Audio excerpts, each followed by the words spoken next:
What is up, guys? Blue Spooky here with the Wednesday 2-hour Megamix. It's 2 hours of new true scary stories to this channel, as well as I can keep track of. If you guys end up enjoying this long 2-hour video, please be sure to like, share, comment, and subscribe, as it really helps the video and the channel to do better and ensure I can keep making these videos, and especially these long ones, for a long time to come. Also, just want to quickly remind you guys that this week we are back to the normal schedule. So for the 6 days of the week, it will be new true scary stories, and on Sunday, that is the compilation of all the stories read previously that week. Let me know in the comments if you guys have any thoughts about the stories in this video. As you know, I always love reading your guys' comments, even if I don't always have the time to respond with recording and everything. And I will see you guys again at the end of the video. Thanks for watching. One late night at around 3 a.m. or so, I was sitting at my home on my PC, watching movies, playing games, and so on. That was when I noticed that I was all out of cigarettes. The only place that's open late at night is our local gas station, which wasn't actually too far away from my home. Rather than walk over there, though, it was still much more convenient to go by car. I grabbed up my car keys, locked up my house, and headed off to the gas station. I live in a small European country, by the way, known as the safest country on the whole planet. However, that doesn't mean that bad things never happen here and there. When you exit the urban area where I live, you need to turn right to reach the main road. From there, you just go straight for about half a kilometer, and then turn left for another half kilometer to reach the gas station. On the way there, though, I noticed a girl on the sidewalk. I usually drive slower at night, because many people tend to speed and run red lights during the nighttime. I noticed that this girl was moving very unnaturally, much faster than usual, and appeared to be somewhat panicked.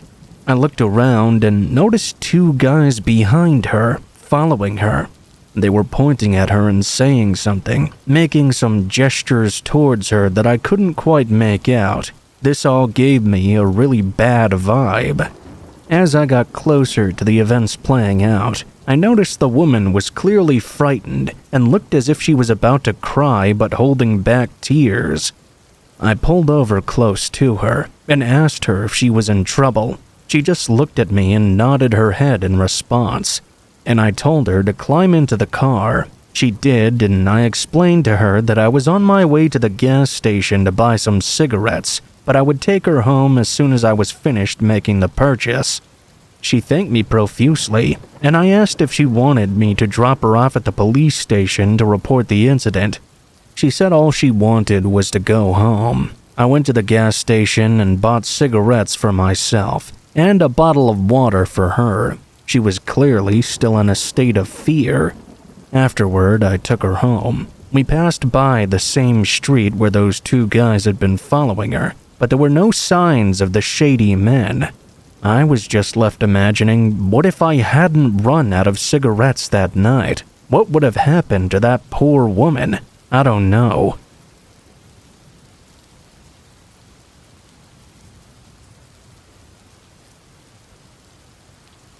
I'm a woman from China, but I grew up in Sydney, Australia. I was born in Beijing on the outskirts of a large town, where my mom's family was from.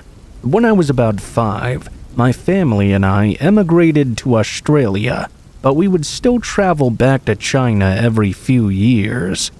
This incident happened in the snowy winter of 1997, when I was 11 years old. My grandparents still lived in that town and introduced me to a brother and sister who lived in the same building as them. I can't remember their exact ages, but I think the older girl was around 14 and the younger boy was around 6 or so. I still remember the exact outfit I was wearing, because I'd been wearing the same outfit throughout the entire trip, At that time, flared jeans were in fashion, and coming from Australia, I certainly was not prepared for the snow and cold of the Chinese winter. On my first or second day there, my Chinese cousin had taken me to a shopping mall where she helped me haggle down the price of a bright pink duffel coat with fluffy white trimmings. I thought it was the most fashionable thing ever and wore it practically every day. I have photos of me from the trip wearing that exact outfit. We walked around town and ended up going to a very large park with a lake inside of it. It was a little bit of a distance from the center of town. We were playing together by the shore, throwing rocks, joking around, and having a good time. At some point, I looked up and realized it was getting dusky, although it probably wasn't that late yet, considering it was winter. The sun was probably just setting early. The park, which had never been very busy to start with, was now nearly deserted. There were still a couple of people, but they were a fair distance away from us. That is, except for two men who suddenly approached us. They were middle to late middle-aged and looked the uncle type.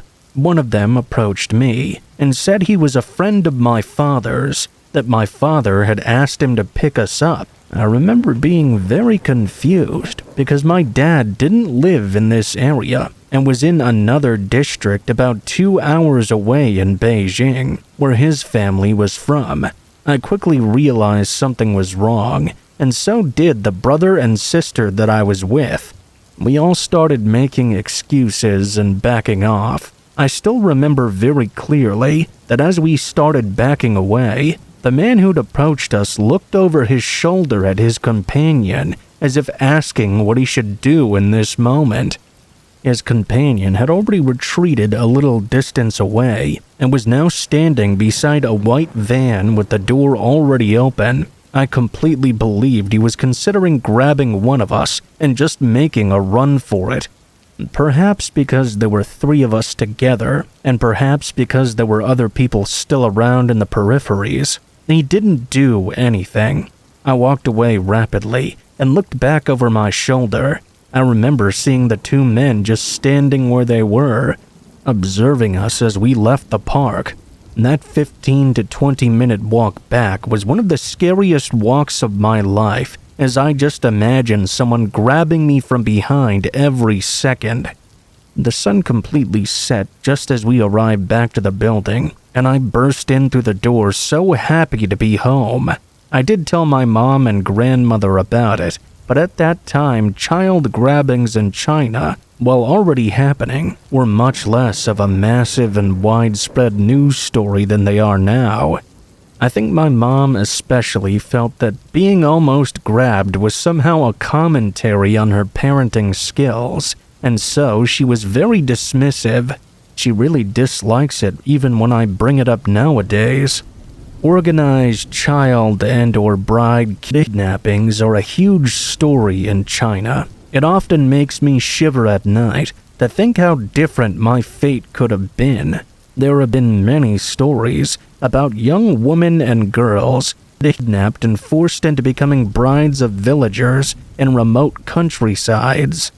Sometimes even being tied to beds and having their legs broken to prevent them from ever running away. They're forced to bear children one after the other, and no one in the village will help them because almost all the men in the village have purchased their brides from traffickers in the same way.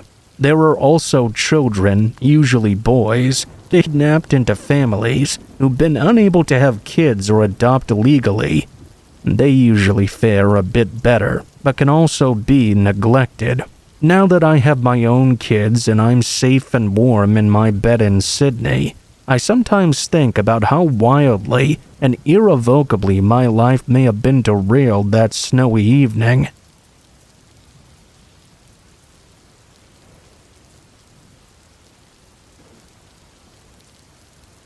I'm a 19-year-old man who lives in a small town in Arizona. I work down in Phoenix at a mechanic shop where I do small auto repair jobs. I travel 60 miles to work every day on this one deserted highway to get there and back. I also do have a little bit of a bad habit with smoking cigars. It came from my late grandfather, who I always really looked up to. We used to smoke cigars together, and that led to my addiction to smoking them after work. I live with my girlfriend and her parents, who are huge anti-smokers. I usually leave my job and grab a cigar from this place nearby. I usually light up and smoke a bit behind the nearby Home Depot every day before I make the long drive home. I haven't ever been bothered by anyone up until about a week ago.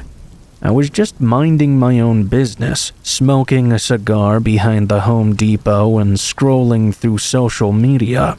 That was when I looked up for half a second and noticed this ratty old gold Nissan Versa parked across from me, right near the loading dock.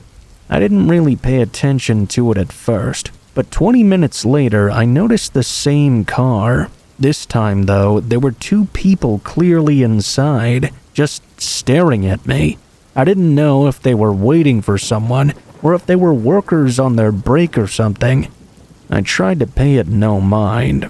Another 20 minutes went by and I went to put my cigar out, only to still see them there observing me. I jumped in my car and started the engine and began to pull out of the parking lot. As soon as I turned onto the main road to get to the I-10 to head home, I saw that Versa in my rear view. Again, I paid no mind to it. Surely they were just going the same way. I merged onto the main road and kept going on my way home. I eventually arrived on the highway and started heading the right direction, but when I looked in my rearview mirror, I saw that same fucking car was still right behind me. I decided at this point to check and see if they were actually following me. I got in the next lane over and started accelerating, thinking that they wouldn't attempt to match me. For reference, I drive a car with a very powerful engine, while they had this gutless little economy car. I started accelerating and passing almost everyone, getting into the left lane and even going triple digits until I passed the city limits of Phoenix. I then started to slow back down. Surely I had lost them by doing this. I started driving normally, but all of a sudden, I saw the Versa right behind me, about 3 cars back and gaining on me quickly. I started accelerating yet again, trying to put some distance between us. I thought surely it had worked this time, and that would be my final encounter with these people. I got off at my exit sometime later and stopped by a Maverick gas station to top off my gas. After all that hard driving, I went inside to grab a couple of energy drinks as well and to use the bathroom. As soon as I opened the doors to go back outside, though, I realized that same Versa was in the parking lot, right by my car. I knew it was the same vehicle, but there was no one inside this time. I decided I was going to take a picture of the plates and report it to the police later on. I went to the rear of the car, only to find it did not have any license plates at all. Just when I was about to give it up and walk to my car, I saw 2 tall, skinny white guys with marks all over their faces, and they began charging toward me. I jumped into my car and locked the doors. I tried starting my car so I could get the hell out of here. One of the guys actually managed to reach me and tried to break open my passenger window. He started yelling at me, but I didn't care whatever he had to say. I just started pulling out of there. The other guy got into their little Versa and made an attempt to box me in. I quickly got around him and almost lost control of my car. Thank God I didn't. I started speeding through the desolate streets and quickly saw a little side road. I merged into there and started taking random turns. Eventually, I headed down a random driveway with tons of high shrubbery. I turned off my car and waited for 15 minutes just to determine if I should go to the police or not. With no signs of the car in my sight, I started heading home, questioning why they were going after me like this. Had I done something to provoke them in some way? There was no way they were security or something, because that parking lot did not have security. I still don't understand why they were so desperate as to follow me 50 miles to that gas station in that desolate town. If they tried to rob me, I don't think they'd get much from a broke 19-year-old. I haven't told anyone about this story but my girlfriend, and she told me to be careful and stay away from that parking lot from then on. I haven't returned to that parking lot ever since that day, and I now choose to smoke somewhere else.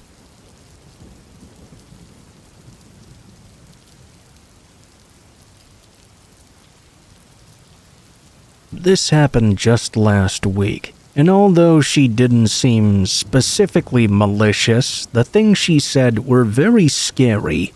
I, a 19-year-old man, was heading home from university. To get there, I had to take the train. When I boarded, many seats were already occupied. In my country, the seats are arranged in such a way that it allows 4 people to sit facing each other, and they're all quite close together, perfect for conversation, even with strangers, unfortunately. I noticed an available seat in front of this young girl, who appeared to be 1 or 2 years younger than me. It was hard to be certain, though. She may have also been a bit older, hard to say. I approached her and asked if I could sit there. "Of course," she replied, looking at me in this strange and very intense manner. To distract myself from her burning stare, I took out my phone. I noticed she had a chocolate bar in her hand. She asked me, "Where do you live?" I thought to myself, "Why do you need to know?" When I didn't answer, she inquired about my destination on this train. I told her the stop I would be getting off at, and she informed me that she would be getting off at that next stop too. She then started singing something unintelligible, and then she gazed at me as if expecting a response. To avoid further conversation with this strange girl, I simply replied, "It's okay to be silly." Subsequently, she randomly blurted out that I was so pretty. She then randomly asked if she had chocolate on her face, and indeed she did have it smeared all over. She offered me some chocolate, and I declined. She also mentioned a piercing that had come off, and attempted to put it back on right there on the train. I suggested she should go fix it where she originally got it, and she asked me if I would go there with her. Obviously, I declined. As she struggled to put back her piercing, a mouth piercing mind you, she randomly declared that she was completely in love with me. I told her I had a girlfriend, even though I didn't actually have one. I just wanted her to leave me alone. Instantly as I said that, she said she would beat up my girlfriend and kill her, and then whispered that she loved me. That escalated into her saying she'd kidnap me as soon as we stepped off the train. She asked if I would go with her again, and if she could accompany me home. Finally, when the train arrived at my destination, she whispered in my ear, "Are you leaving, my love?" I replied in the affirmative and tried to go on my way. She attempted to follow me, but thankfully I was able to give her the slip, and after that I've never seen that strange girl again.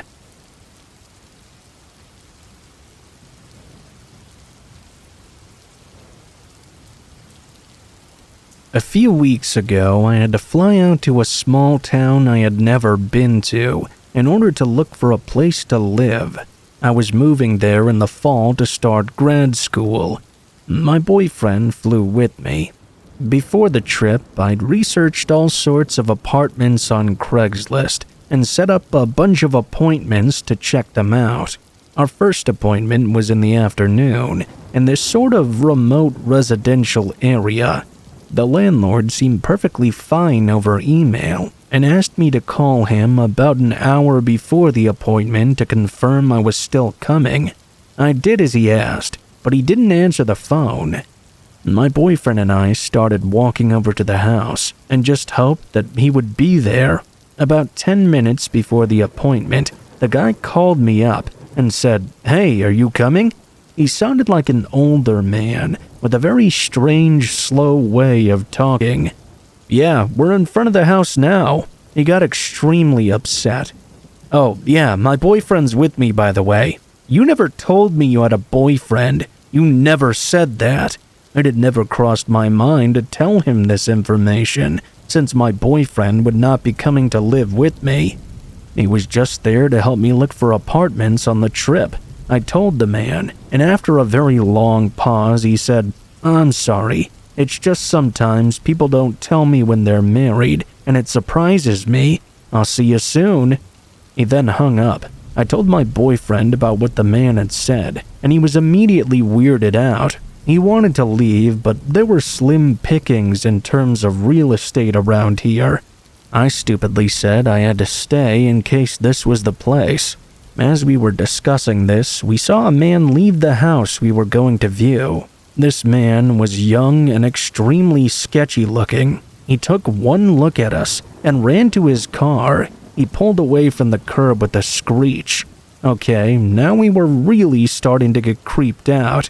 That wasn't quite enough for us to just bail yet, though. Me and my boyfriend looked at each other, wondering what to do.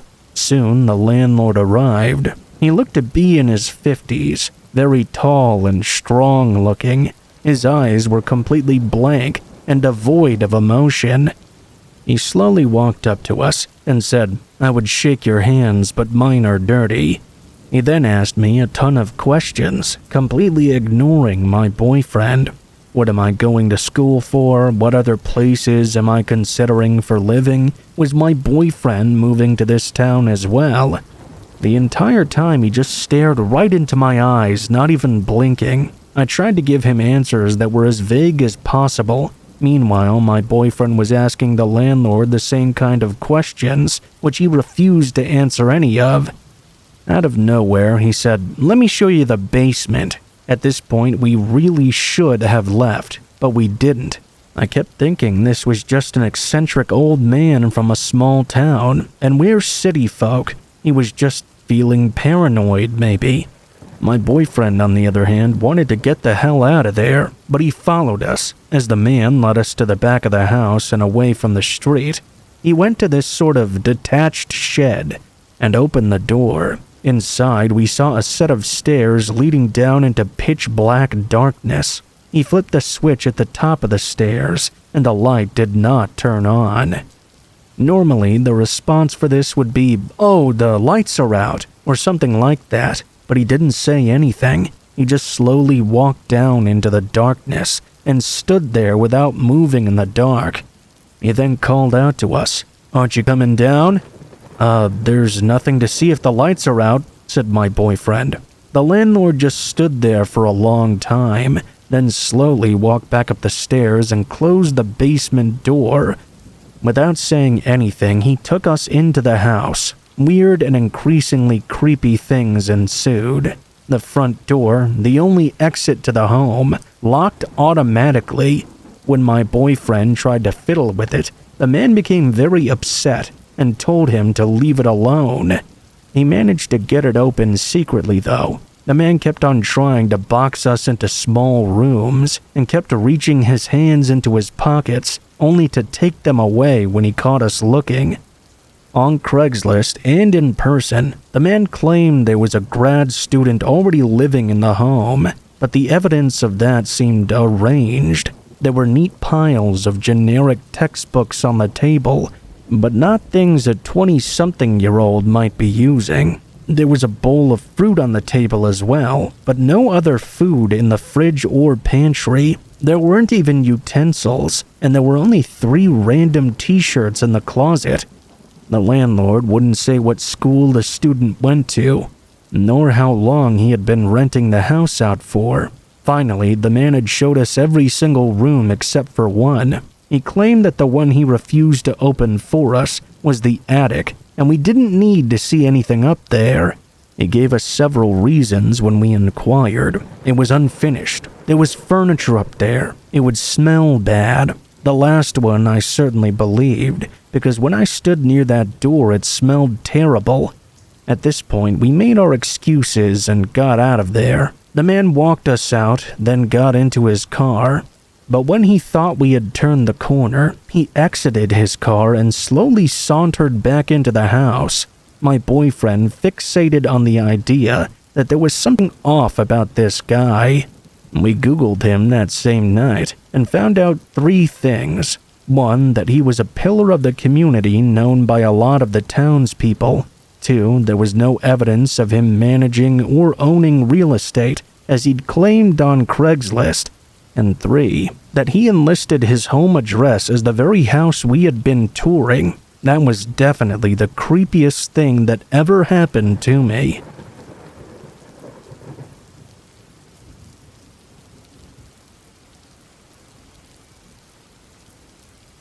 When I was in high school, I had a huge crush on a guy a couple of years older than me. He was on the boys' basketball team, and I was on the girls' team. I would always try to get him to play basketball with me at our town's outdoor basketball court. He usually declined, though. One night in the middle of winter, he asked if I wanted to play some one-on-one with him. I thought it was a bit weird that he wanted to suddenly play basketball in the middle of the night in winter, so I had my friend come with me. She got bored quickly, and he was being really flirty with me, so I agreed she could leave. He assured her he would drive me back to her house, as I was going to be spending the night there. About 30 minutes later, I was freezing and asking him to drive me back. We climbed into his car, and he told me he had to warm the car up before we could go. He was on his phone for about 10 minutes, and we were just sitting there in silence. Out of nowhere, he started telling me about his sexual fetishes and how he got off on physically causing other people pain. He said that no one knew the real him, and if they did, it would scare the living shit out of most people. I was starting to get a bit uncomfortable at this point and asked if we could just leave already. He pulled out of the parking lot, but started driving in the opposite direction of my friend's home. We lived in a very small town, and he drove about 5 miles out of it and turned onto a random gravel road. He told me he was going to take me to meet some people that he thought would really like me. He then told me I seemed like the type of girl who would like being submissive to a bunch of men, and he wouldn't even have to make me beg for it. I was getting really freaked out and scared at this point. I was looking around for my cell phone, but I remembered I had left it at my friend's house to charge. I began asking him questions to distract him, and I was able to get my hands on his phone. That was when he stopped at a random shack right in the middle of nowhere. He was not yet aware that I had his phone at this point and told me to get out of the car. His friends were waiting inside, and we didn't want to make them angry. I dialed 911 and told him that if he didn't take me back to my friend's house right now, I was calling the police right then. He looked completely shocked and then started to laugh hysterically. He tried to convince me it was all just a big joke, and he just wanted to see how I would react to all this. I held his phone with 911 ready to go the entire ride back to my friend's. Once he pulled into the driveway and I got out of the car, he rolled down his window and called after me. "I would really appreciate it if you never tell anybody about this." He peeled away. I was 15 years old and should have called the cops, but I was young and dumb back then. The crush was over pretty much immediately. A couple of years later, when I was in college, he showed up at a party I was at and kept apologizing for that night in the past. Of course, he then immediately tried to kiss me and push me into a room alone. Of course, I noped the fuck out of there real quick, and I never saw him again.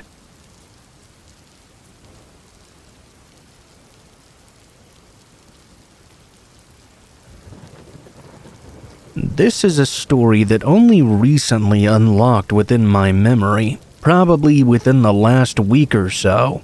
I think I forced myself to forget about it, because it was just so damn creepy. Flashback to around 2010 or so. I was about 9 or 10 years old, and it was a lovely summer's evening in the Midwest. My buddy, who I'll call Chase for the sake of this story, invited me and 2 of my other friends in the neighborhood over for a sleepover. We were at an age where close adult supervision was starting to slip, and Chase's house was a great spot for unsupervised shenanigans. Chase had been adopted by a relatively older couple. I remember his parents being in their late 50s, while most of the rest of ours were in their late 30s or early 40s. His father was paralyzed from the legs down from serving in the Gulf War and required caretakers.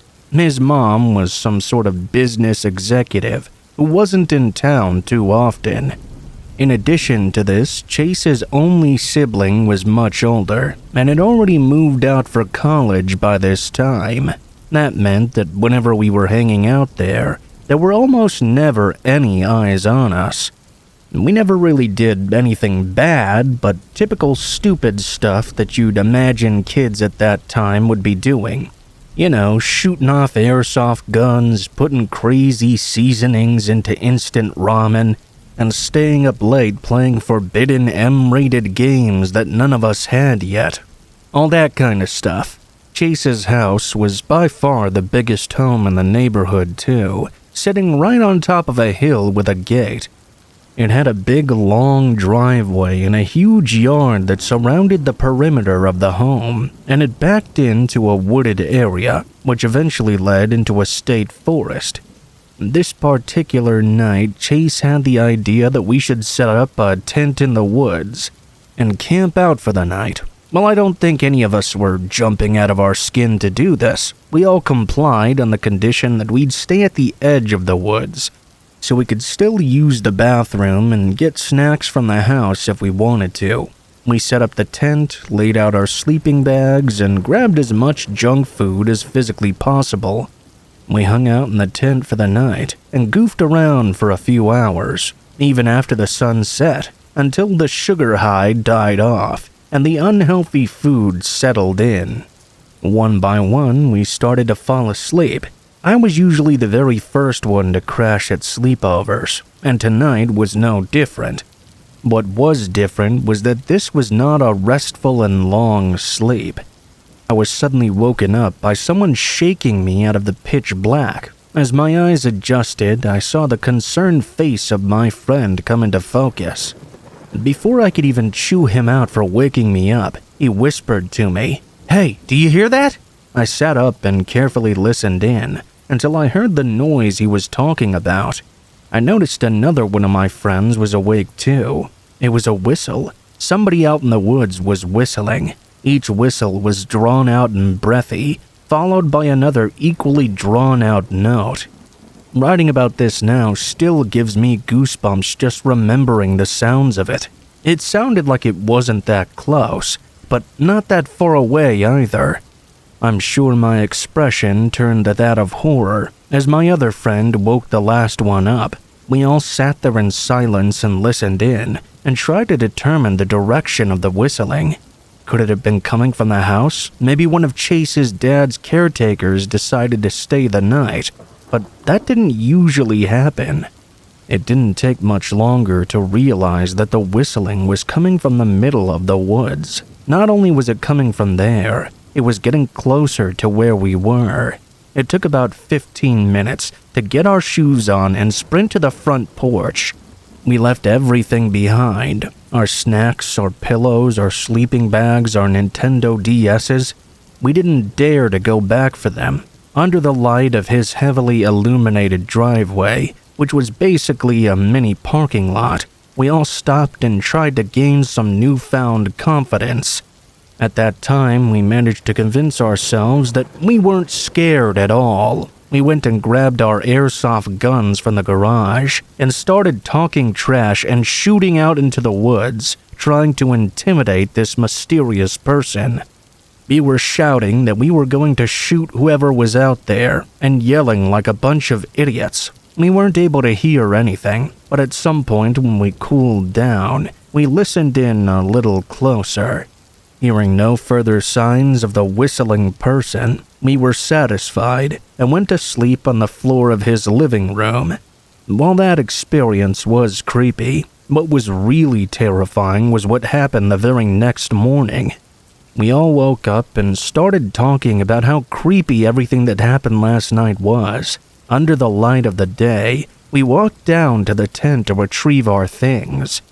As we got closer, though, we noticed something looked off about the tent. It had been completely trashed. The rain tarp had been pulled off, and it looked like the tent had been caved in, like someone had broken all the poles.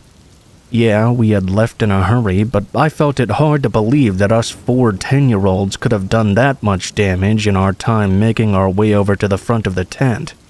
My face dropped when we saw the true extent of everything inside. It was all completely trashed. Our snacks had been dumped out and stomped on. Several of the sleeping bags and pillows had been slashed open and their contents thrown over the woods.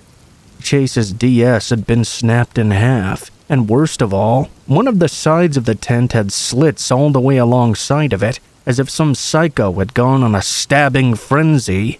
All of us said shockingly little, despite all the bravado we had, boasting about how we'd scared off whoever was in the woods the previous night, and earlier that morning, we were all scared. The 4 of us grabbed all our destroyed things and brought it back to the house. We hopped on our bikes and all headed home. Nobody mentioned it to their parents, partially out of fear of trouble, and partially to delegitimize what had just happened. Chase's family would have never used that tent again anyway. I'm sure he convinced his parents to just buy him a new DS and said he lost it or something. After that sleepover, we all kind of naturally separated as friends. It was at the end of our summer of 5th grade, and Chase ended up going to a private middle school, while the rest of us went into a public one, where we were then further separated into different cliques.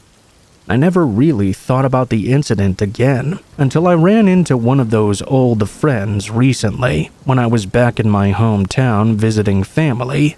We talked about old times, and after seeing a Reddit thread about submitting your own scary stories, those memories came rushing back to me. I asked him if he remembered that night, and he called me right after, basically laid out every single detail as I remembered it. Immediately after, I spent the last half hour writing all this down on my phone. If there's any takeaway from this, it's that you should always stick to that gut instinct you get when something seems off, because if it seems like it, it probably is.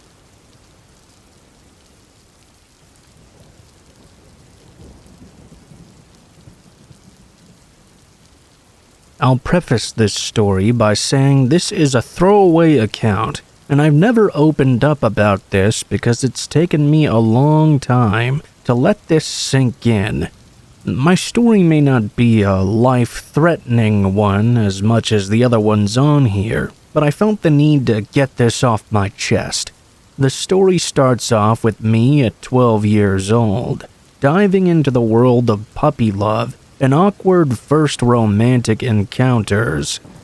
I was called terrible names in my classroom during an age when no one actually understood what that entailed, since I was openly liked by at least 5 guys in our class. This only made my self-esteem fall even lower, as they called me all these names and taunted me over it. I was overly friendly at this time, because when you're young, insecure, and verging on taking your own life often, you tend to overcompensate. Because of this, I was far closer to the class outcasts than everyone else. You know the ones that were on the spectrum of Naruto running through the halls without a care to being extremely socially anxious. It turned out that one of those friends of mine would be my stalker. You see, this stalker was a very casual friend of mine. We'd share lengthy conversations about video games and random YouTubers.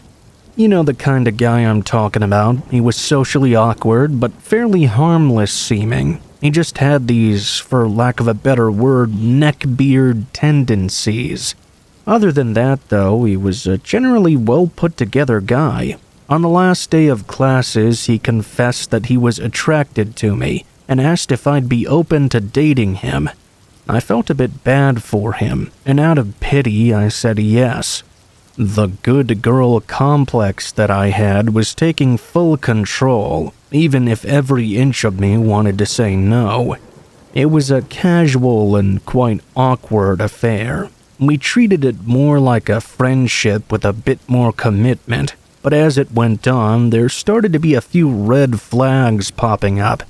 He began to do very ominous things, like tracking my location through my messages. I thought it was harmless at the time because I didn't understand what that implied. Eventually, though, we broke off the whole ordeal. It just left a bad taste in my mouth, and I didn't want to keep it going any longer. I felt 6 months was probably enough to validate that this wasn't going to work. After all, we were 13. Who has relationships at that stage seriously? Well, it turns out that he didn't quite feel the same way. He thought of us as meant to be. It turned out that we had actually been friends during our younger childhood, and he held on to that. He would quote-unquote win me back no matter what. After this, he would often message me all the time, try to follow me at school, and try to even follow me into the bathrooms, even going as far as to coming to my house unannounced and hiding in the bushes outside. At that point, I was especially alarmed.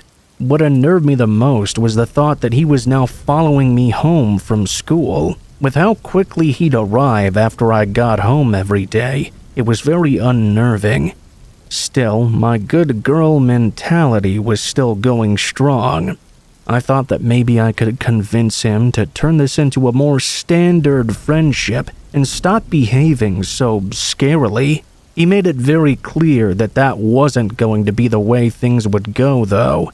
He would constantly pick fights with anybody I tried to be friends with or talk to. It was excruciating, and he would try to force me into situations where I'd have to be around him. At one point, he even grabbed me by the arm while I was with my other friends. He began to drag me away and only stopped once my friends defended me. I felt powerless and weak. We even moved a bit away to try and get away from this guy, but he would still show up to my new doorstep unannounced. Understandably, this really scared me. He continued to insist that I was his, and we were meant to be. I was young, confused, and scared, and I was taking the blame for all of this. I thought it was my fault for leading him on, or even engaging with him in the first place.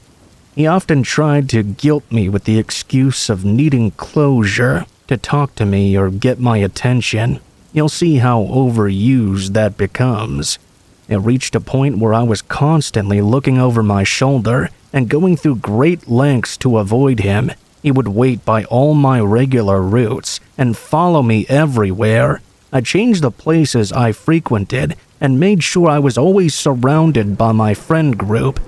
I would go as far as ducking down and crawling on my hands and knees past his class windows to make sure he couldn't see I was outside as I went to the bathroom.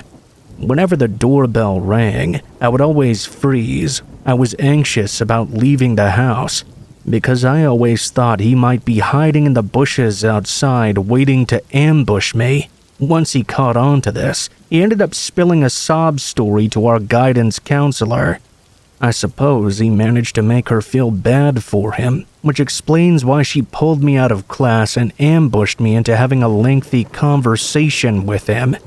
He pretty much used the I need closure excuse there, too. Instead of talking about closure, though, he acted as if he didn't have me pulled out of class at all. My mom ended up chewing out the guidance counselor for doing such a stupid thing. I thought I'd be safe from then on, inasmuch as he was a lot less stalky after that, for lack of a better word. He was still there like a looming presence, and I could always feel his stare when I passed him by. His friends would also act really weird about me. He no longer tried to do things like follow me home or anything like that, though. I still felt paranoid and terrified. One day, we had a new exchange student, a new girl. Everyone was quick to point out that she looked a lot like me. The resemblance was actually uncanny. We could have been doppelgangers of each other. We ended up becoming quite close friends. She told me that during her first week, a bunch of guys had begun calling her my name, and one of them even began messaging her and hitting on her. This was her first encounter with being mistaken as me. We would sometimes have a bit of fun with this from then on, pranking others by doing a little switcheroo. She'd walk down the hallway before me, and I'd pretend to be her after, and stuff like that. To our surprise, this really caught his attention, though. He would stalk her around all the time, only for him to leave her alone once he realized it wasn't me. The new girl didn't end up minding that much. She and I actually ended up dating. Surprise, surprise, I was actually a lesbian this whole time. Of course, that guy took personal offense to this, making weird and threatening remarks about it. He also began leaving notes on my desk on a semi-regular basis. I ended up moving schools and thought that surely would be the end of it. In a way, it was, because that severely limited our ability to encounter one another. At one point, though, my old school sports team had gone to our new school, along with teams from the other schools for a regional inter-school competition. I was anxious and refused to leave my classroom for that whole week. I heard from some people that me tried to look around for me while he was there, but he didn't end up finding me. Apparently, he also got a girlfriend. Surely that would be the end of it. The story came to its conclusion. But no. Later on, many years later, he messaged me asking for closure again, and war flashbacks of that time back then ensued. I did not respond at all. He took the time to send many messages gloating about his happy relationship with a newly perfect girl who had a creepy and notable resemblance to me. Say what you will about it, but I wish he would just be happy enough to leave me alone. I'm still terrified of walking alone, and I still look over my shoulder and suspect I might see him there, no matter how irrational that may be. I'm happy now, but I don't think I'll ever lose that anxiety he left me with.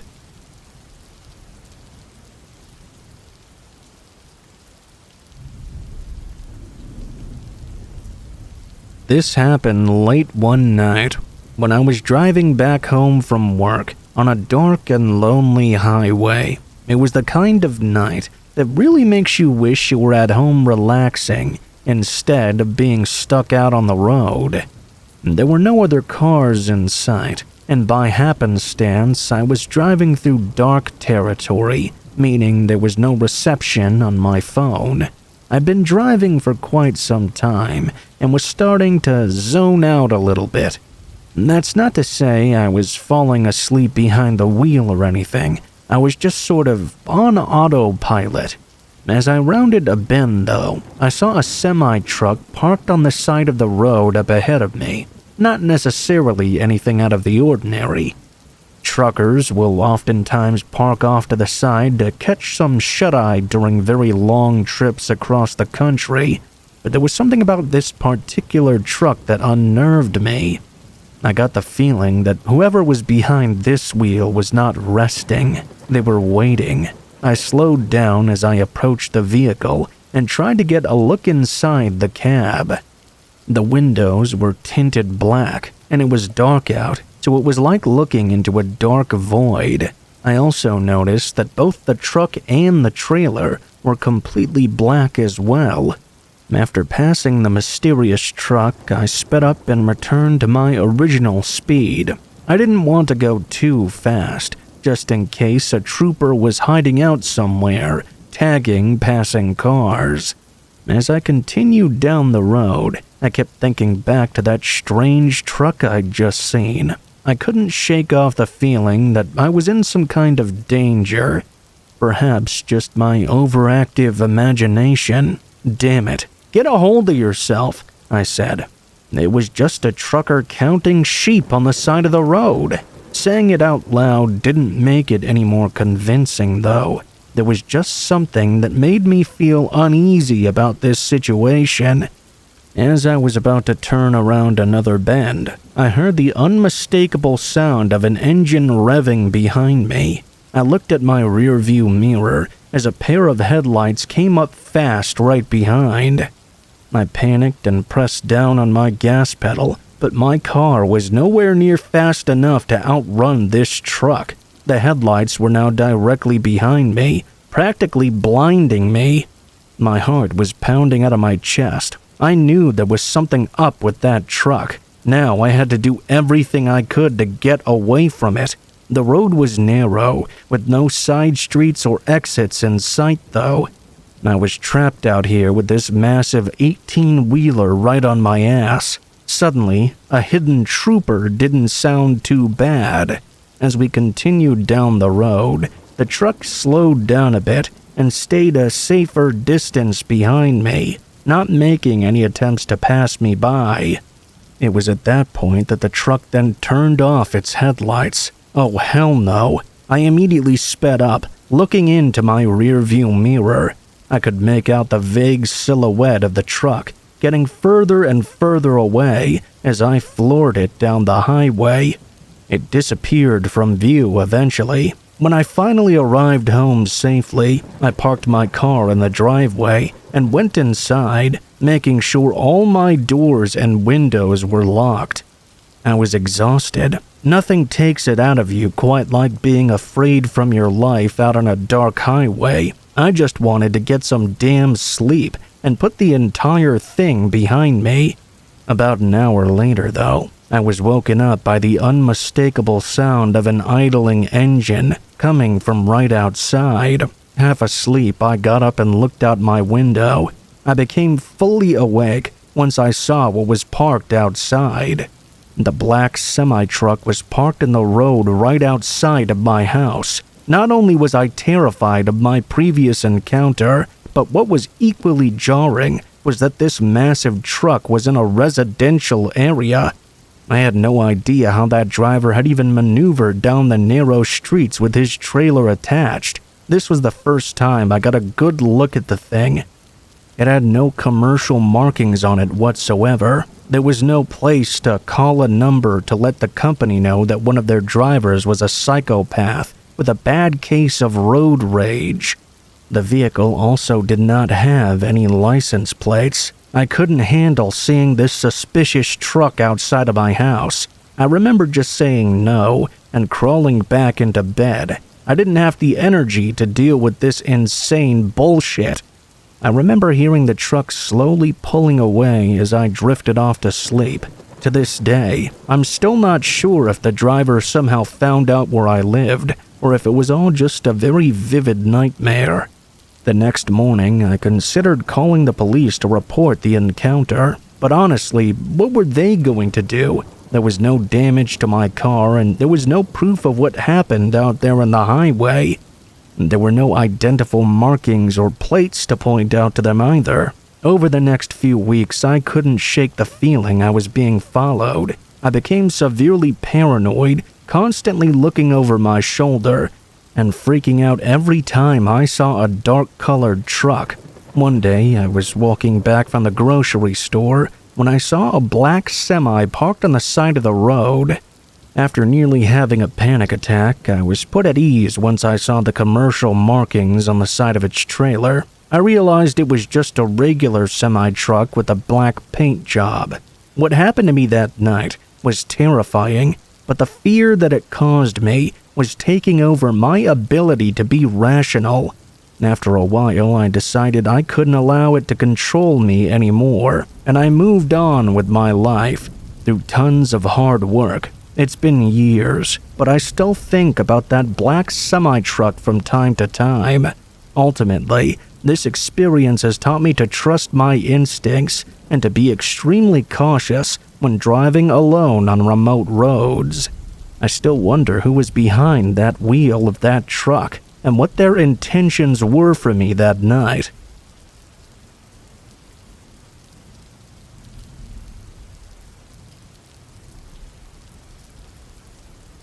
When I was 19, I got a job off Craigslist as a repossession agent. That means if somebody isn't making their car payments, the loan provider will pay me to repossess the vehicle.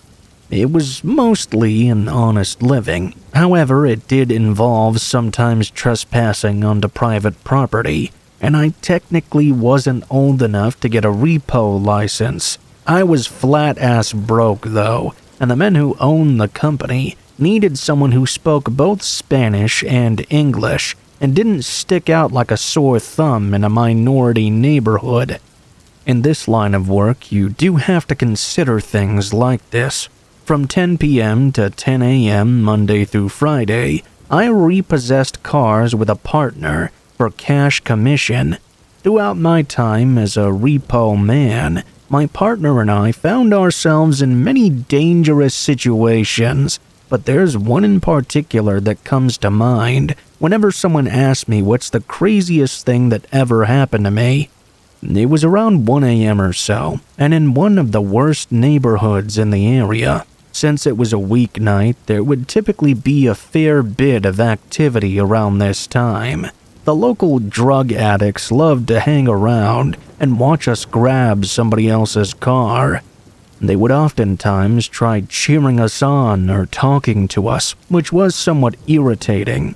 Sometimes they would try to make a scene and warn the person we were going to take their car, which was equally as irritating. This night was quite unusual, though. There seemed to be nobody around at all. No barking dogs, no screeching cats, no sounds of traffic or even the wind blowing down the street. You couldn't even hear crickets, just absolute silence. The best way I can describe the atmosphere of that night is very intense. The glow of the streetlights were a good distance away from the condos we had been sent to, which made the area especially dark. Even so, the car we wanted was nowhere to be found. We decided to park our company truck right in front of the condo. I walked to the front door, while my partner went around the back. I knocked, but there was no answer. I was ready to drop a contact card and get out of there, until my partner reappeared and whispered, "Hey, there's a light on inside." I followed him to the side of the building, where through a gap in the blinds, I could just about see the light on in the apartment's main room. I looked a bit closer and saw the space was completely empty, aside from a jug of Sunny D sitting on the floor.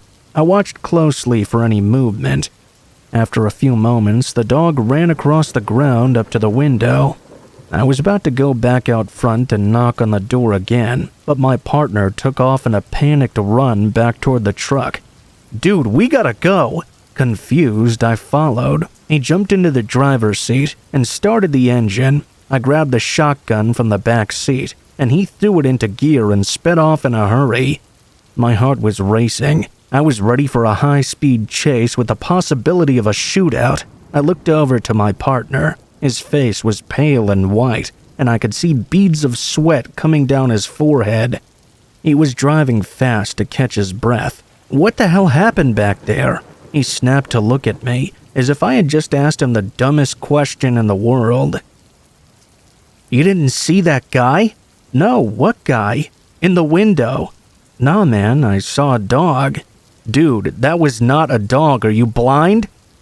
I was extremely confused now.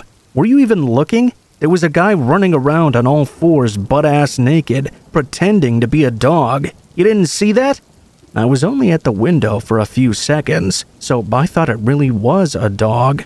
It was a guy that ran up to the window, though, on his hands and knees. I would have remembered all that if I had seen it. All I saw was a jug of Sunny D on the floor and what appeared to be a dog running around. Either there really was a dog in a condo along with the person pretending to be one, or I was really sleep-deprived and it was getting to me. I don't remember much after that. We finished up our shift and went home. I went on to repossess cars for about another year before I made a much-needed change in careers. Nothing else sticks out in my mind about those days, like the terrifying look in my partner's face when he told me what was really in that condo. It wasn't necessarily the most action-packed repo night I ever had, but it was definitely the spookiest.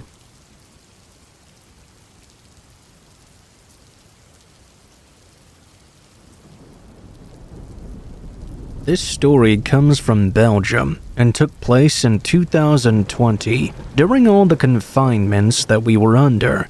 I was 20 back then. At the time, because of the severity of everything going on in Belgium, the law stated that you should only go out to practice sports or to go to work. I took the habit of meeting up with a friend of mine to go out for runs together and to practice all kinds of sports in general. Both of us were quite fond of urban exploration and knew a spot on the outskirts of Brussels, consisting of an old sports and wellness center. We took to the habit of hanging out after our runs there. To get into this spot, you must go through a hole in a fence, go down the street, cross a small portion of woods, and you'll come upon a football pitch and some tennis courts up on a hill. This is the center, which is an old 4-story building. The whole center takes up an entire street block. On that day, we had just finished a 5-kilometer run and went to our spot as usual. We were walking to the building since it was about to rain. That was when we noted 2 teenagers sitting on the roof's edge. I remember that bothering me, since we were planning to go up onto that roof as well. We went to the hall area to wait for a bit in hopes that the people would leave. In the hall area, you have a clear view into the kitchen, which you must go through if you want to get to the roof. You can also see into another small hallway and into the dining room. My friend Sully was rolling himself a cigarette while I was gathering 2 chairs and an office table for us to sit around. The next part gives me chills to this day. As I finished setting everything up, I remember starting to feel unwell, the feeling of being watched, and not in a good way. That's when I looked at the kitchen and saw for the briefest moment a head sticking out of the door frame and staring right at us. It was a man, couldn't say what age. He was extremely dirty, and the thing I remember the most distinctly was that he had this strange and exaggerated happy expression on his face, as if he'd just found exactly what he was looking for. At that moment, I just froze up and was unable to react bravely in that situation. I leaned forward while keeping eye contact with the man and told Sully very calmly that we had to leave right now. I tend to make a lot of jokes to all my friends, especially Sully, but when he saw the look I had on my face when I told him we had to leave, he didn't say a word. He just grabbed his backpack and stood up. We ran to the football pitch and saw the 2 teenagers were still up on the roof. Sully started yelling at them, asking if the man was with them or if they had seen him. They answered that they hadn't seen anyone and had come there all by themselves. If someone was there, he wasn't with them. We told the kids that they'd better leave as well, since we didn't know what the man in the lobby was up to. They told us they would be fine and that they would leave a bit later. We decided to leave right now, since we'd already warned them of what we'd seen. We'd also been out for a very long time, and it wasn't very legal with the sort of confinement rules going on. As we were walking towards the woods, I turned back and swore I could see a silhouette standing in front of the staircase leading to the roof. My mind didn't quite react, and I left alongside my friend. I was so shocked because nothing like that had ever happened to me before. I decided not to talk about it to anyone, in fear of them not believing me, or possibly even making fun of me. My friend Sully is the only one who was there with me, and he didn't get a good look at the man. He was as scared as me just by seeing my own reaction, though. I don't know what happened to those teenagers. I did find some local articles and papers dating from around that time about teenagers being attacked by a crazy man in an abandoned building, but the information given wasn't enough for me to determine if it was the same people and the same story.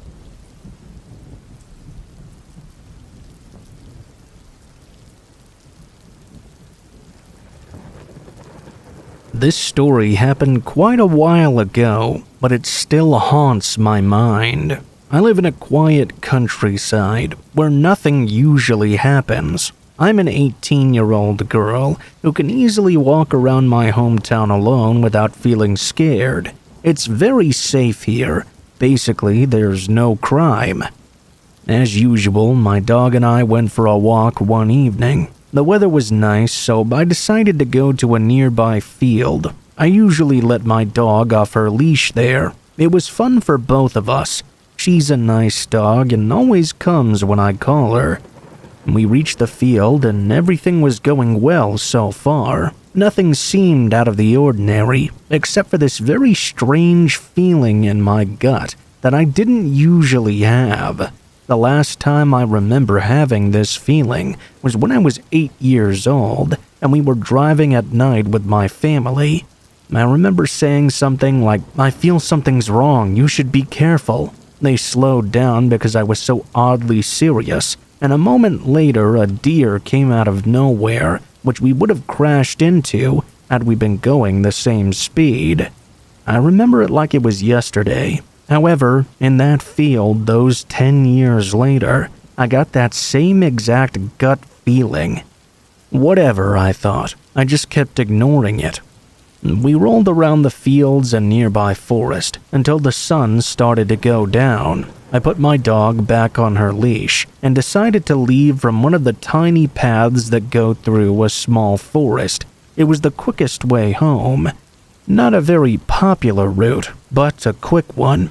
As I was walking along the path, I suddenly spotted a silhouette at the end of the road, just before the forest area. I didn't think much of it at that point, and went to keep walking. As I stepped forward, though, I got a very strong feeling in my gut. I stared at the silhouette for a while, and noticed the silhouette was staring right back at me without moving. Initially, I thought maybe they were waiting for someone, as the silhouette looked like a child. As we got closer to one another, though, I realized that it was not a child at all. It was a grown man who was struggling to ride a child's bicycle. It was a blue-green boy's bike, which his legs were way too long for. It was such an unsettling sight. Still, I didn't want to turn around and waste a couple kilometers of time. Even though it was creepy looking, I still thought maybe he was waiting for someone coming from my direction. With every step I took, though, he followed me with an intense expression. I was only 20 meters away from him when he started doing these weird jumps on his bike, smiling the most unsettling smile I've ever seen. His eyes were bulging wide, and he looked like he was expecting something he was so excited about that he needed to jump up and down.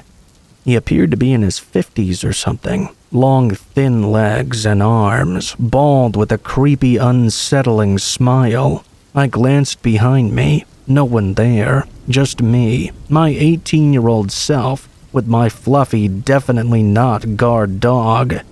I turned around 180 degrees and started jogging back the way I came. Just in case, I glanced behind me and sighed in relief when I noticed he wasn't attempting to follow me. Maybe he wasn't after me after all. I called myself stupid and a scaredy cat in my head. My adrenaline started to slow down. I was in the middle of the fields, and I saw no sign of him attempting to chase after me. I let my dog off her leash again, and she started to run around. I was nearly at the end of the field now. I only had a kilometer or so of forest before I got to my home after the field. That was when my dog spotted something interesting and bolted off towards it. I panicked because she had never done that before. I yelled for her. I yelled plenty of times for her very loudly. and eventually she came back to me. I was relieved that nothing had happened to her, but as I put her back on her leash, I noticed something out of the corner of my eye. The bald man with the gangly legs was biking toward me. Freaked out wasn't enough to express my feelings in that moment. I had never seen a human who looked so crazy, more than crazy. What surprised me the most was that he was biking easily through that field. I can tell you it's not an easy field to navigate. It's full of muddy ponds you need to jump over and obstacles hidden in the grass, but that psycho was biking right through them. I didn't watch for another second. I just started running. I ran so fast that my asthma started acting up. I saw black and nearly collapsed. My lungs hurt so bad that I thought I was going to die, but the adrenaline kept me going.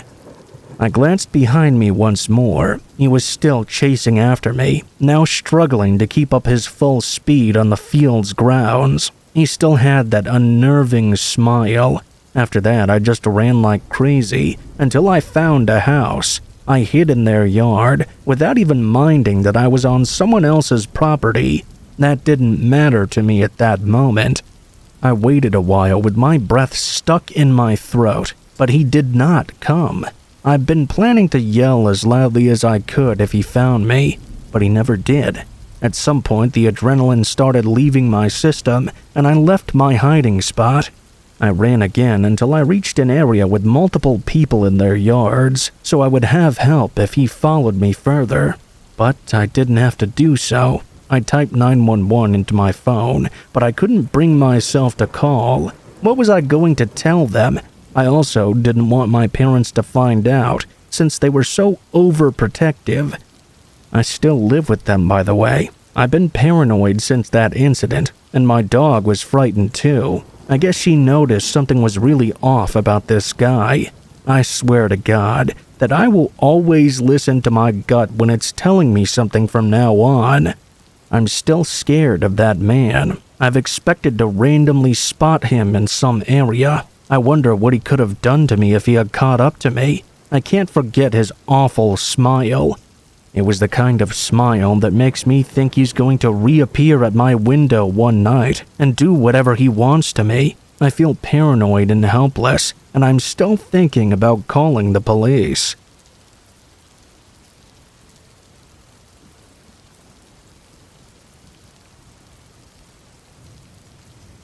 I've never forgotten this event, even though it happened over 10 years ago now. Today, I'm 26 years old, and I still get goosebumps. It's even creepier viewing it through adult eyes. To be a bit more precise, this event took place over a period of more than 6 months, and all started when I was about 14 years old. At the time, I was attending a private secondary school in the south of France. I used to go to my grandmother's house every evening to wait for my mother to finish work and pick me up. My mother, who was retired, would wait for me in her car when I got out of school. However, as time passed by, I wanted to be more independent.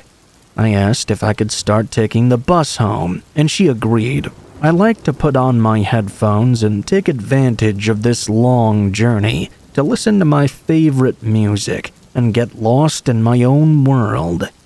The bus stop nearest to her house was about a 10-minute walk away. Unfortunately, the one right on the dead-end street where she lived had been condemned due to lack of use. That didn't bother me though, as I enjoyed walking anyway. I started taking the bus every day at roughly the same time, though my schedule could vary sometimes. For instance, I didn't have classes on Wednesday afternoons. When I was 14, I was still quite childlike. By that I mean I had a very youthful appearance. I hadn't developed a woman's figure. I also usually had cute stuffed animals hanging from my backpack.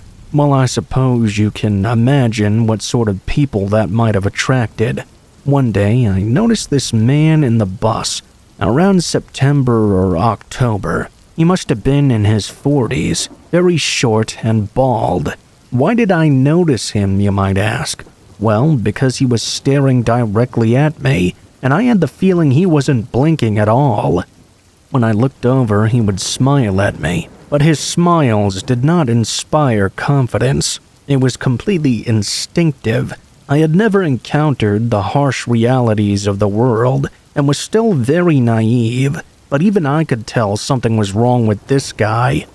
I didn't say anything to him. I simply decided to avoid the situation that made me uncomfortable by looking in another direction. This, however, was the beginning of something I would remember forever. The man began to take the same bus as me every day at the same time, even when my schedule changed. To this day, I still have no idea how he could have attained that information unless he was watching me. Did he live somewhere near the school? He would always stare at me with this strange smile, never once speaking to me. I would get off my bus at my stop and he would stay on, and the cycle would begin anew the next day. I was so terrified by this man that I didn't dare to tell anyone. I was afraid they wouldn't believe me and would say I was just overreacting. I was also afraid I wouldn't be allowed to leave the house after. One day, around May or June, and near the end of the school year, I had enough. I got off at a stop halfway through my journey and hid behind a tree to try and lose him. I was fed up with his persistent staring. However, this time, the man also got off the bus with me. He started looking around for me immediately. There was nobody else around, and that's when I realized I was in real danger now. The man began calling out to me. "Where are you, sweetheart? Come on out, let's have a chat together." I was sweating. I was unable to move from behind my tree hiding spot, but of course he eventually found me. "Ooh, you're so pretty. You know, I'd love to have a chat and get to know you." Frankly, I didn't want to get to know him at all. He terrified me. I wanted to go home. I tried to make him understand that he was scaring me, and I wanted him to leave me alone. I asked him what he wanted. He just kept repeating the same thing. He wanted to get to know each other. The man gently stroked my face. The next bus soon arrived, and I took the opportunity to run to it, but he followed me. He sat down and stopped talking and continued to stare at me with his creepy smile. I was in a state of internal panic. My thoughts were racing in all directions. I didn't know what to do. I made the worst decision of all. I got off at my usual stop. I was going to walk back to my grandmother's house, assuming he would do the same thing he always did and stay on the bus. However, this time he got off with me at the stop. It was a very lightly trafficked area, lined with little dirt paths that served as shortcuts to parallel thoroughfares. I thought he was going to grab me up and take me down one of those paths that I would never be able to go home again. Still, I didn't want him to notice my fear because it seemed to fuel him and give him a sense of excitement. He continued to try and ask me to get to know each other, following me. I tried to run, but he kept aligning himself with me and wouldn't let go. Eventually, I reached my grandmother's dead-end street and saw the light at the end of the tunnel. I ran up to her house, where she just happened to be standing in the doorway reading a book. She saw me coming, red-faced and shaking with panic. The bald man was staring at us from behind the gate. She saw my face, and I didn't need to say anything. She yelled that she was going to call the police if he didn't leave. Immediately, he turned around and left that dead-end street. After that, my grandmother categorically refused to let me take the bus again. Until my senior year, she waited in front of the school gate for me every day. I never saw that man again. When I think that this guy, this adult, followed a 14-year-old me home, that he became fixated on me, and this happened every day, I worry how far it could have gone. Maybe that's what's most worrying about all of this.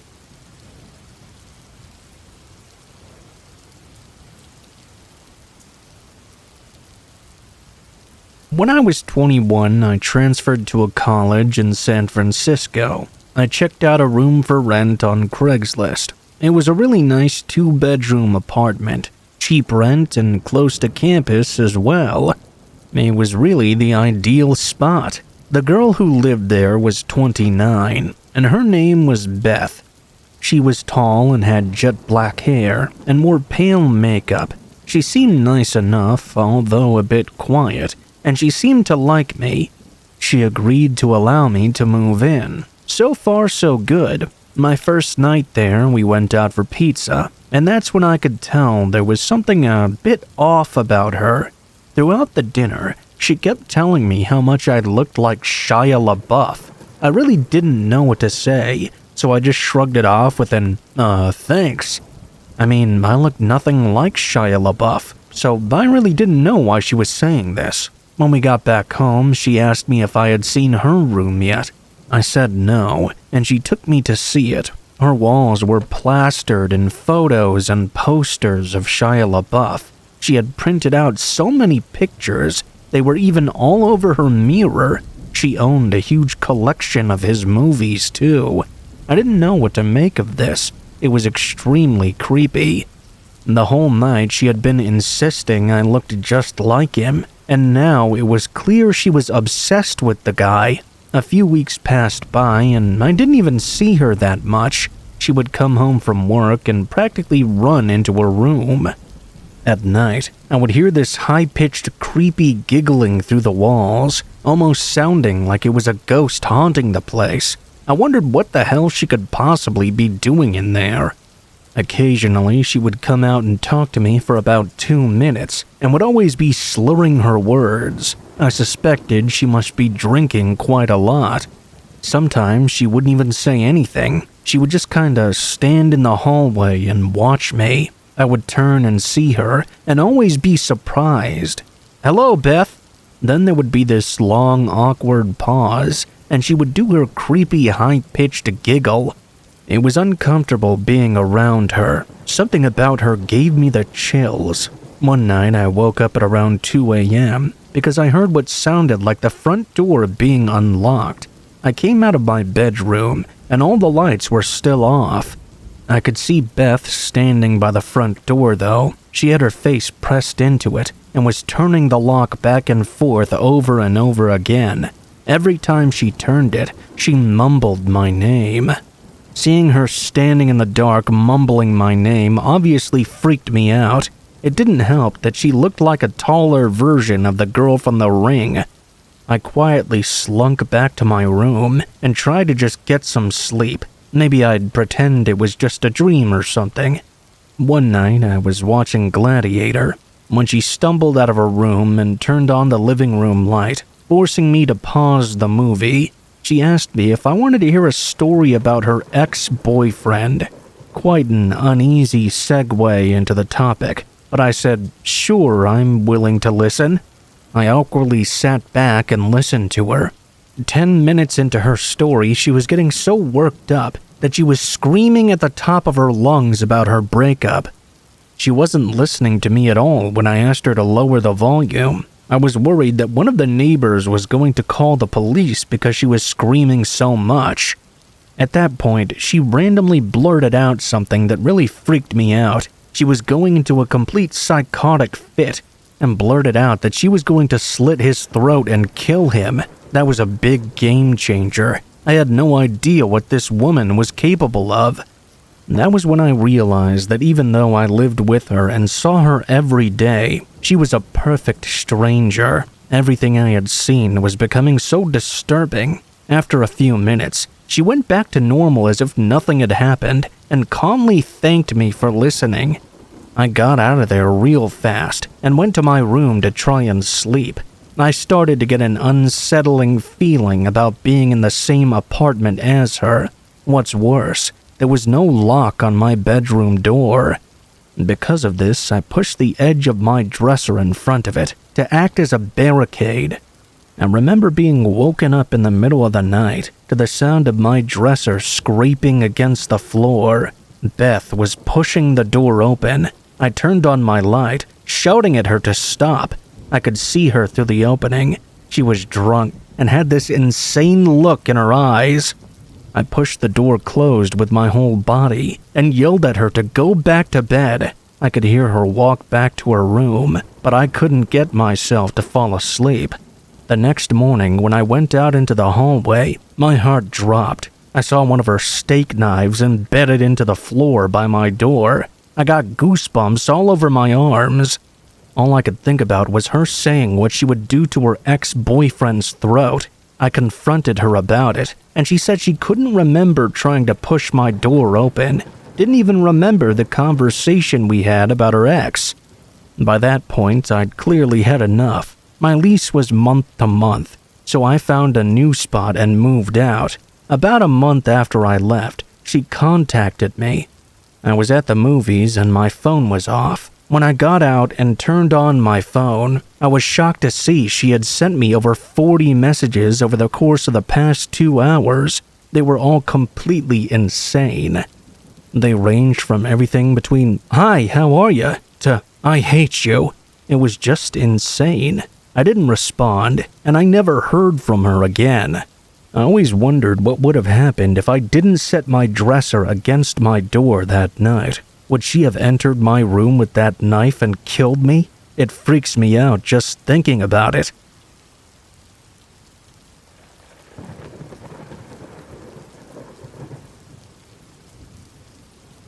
This happened at my parents' house when I was 14 or 15 years old. I'm 25 now, but thinking about it still gives me goosebumps.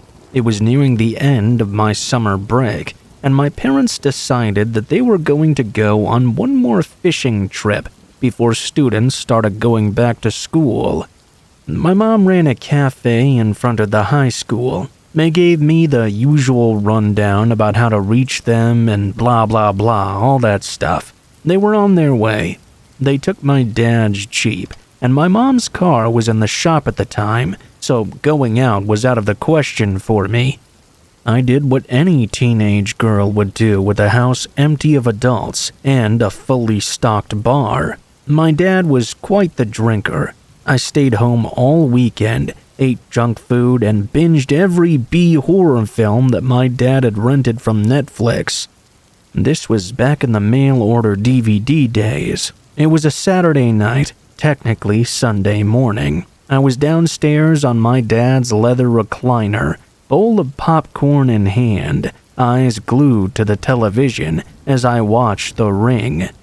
I had all the lights off to get myself into that horror movie feel. When I had to tinkle, I didn't want to turn on the lights because I'm lazy, so I walked over to the bathroom by the front door in the dark and did my business.